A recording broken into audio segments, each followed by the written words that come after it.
The Road to Heaven 3. Without God, our hearts are empty and in chaos, our souls lost and wandering. Where did I come from, and where am I going? God has given us a heart that yearns for eternity.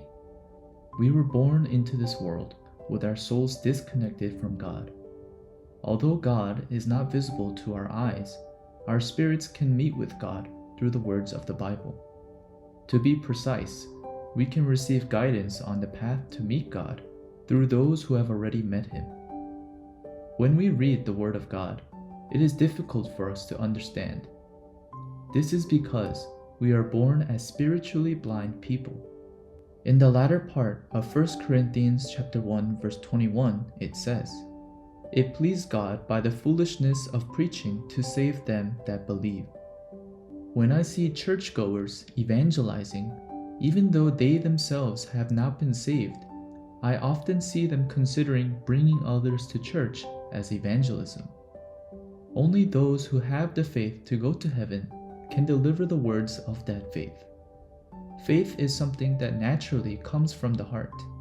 It is not something you have to strive for.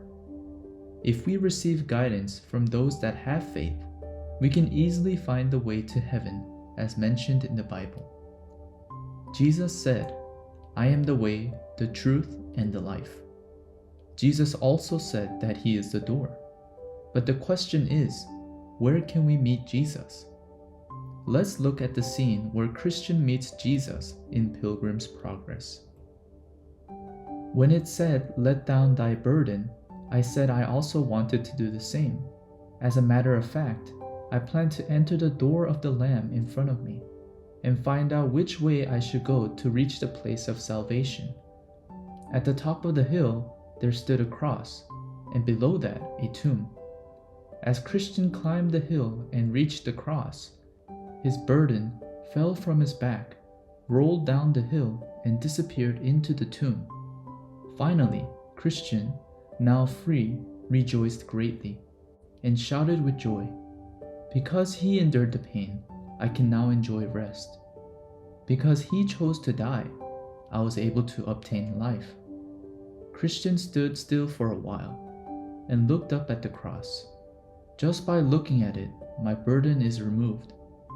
It is so astonishing that it is hard to believe. Matthew chapter 1 verse 21. "And she shall bring forth a son, and thou shalt call his name Jesus, for he shall save his people from their sins."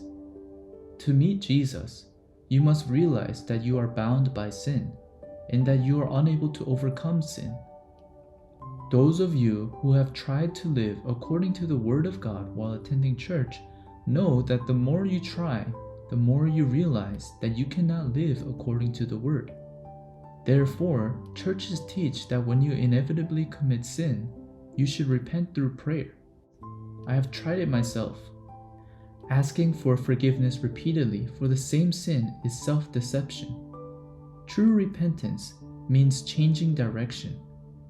True repentance is realizing that you are a sinner who inevitably commits sin, turning from the heart to believe in your own self and accepting the Word of God. Romans chapter 5 verse 20. "Moreover, the law entered that the offense might abound." The law was given because without the law, sin cannot be validated. Romans chapter 5 verse 13. "For until the law, sin was in the world, but sin is not imputed when there is no law. How then can we realize sin? Because the Jews have the law, breaking the law is considered a sin. The Gentiles who do not have the law recognize sin through social norms or conscience." Romans chapter 2 verse 14 to 15. "For when the Gentiles, which have not the law, do by nature the things contained in the law, these having not the law are a law unto themselves, which show the work of the law written in their hearts, their conscience also bearing witness, and their thoughts the mean, while accusing or else excusing one another. Before God, we are all sinners. In our minds, we think we are sinners because we commit sin. That is not so. the Bible tells us that we are born as sinners, which means we are beings who can't help but to commit sin. It is here that we must discard our thoughts so that the Word of God can enter. Romans chapter 5, verse 19. For as by one man's disobedience many were made sinners, so by the obedience of one shall many be made righteous. We are born as sinners, so we inevitably sin. The disobedience of one man refers to Adam and Eve. Adam and Eve rejected God's words, "Do not eat from the tree of the knowledge of good and evil, for if you eat of it, you shall surely die," and instead accepted the serpent's or Satan's words, "You will not certainly die." It was not a matter of eating or not eating the fruit, but a matter of life and death.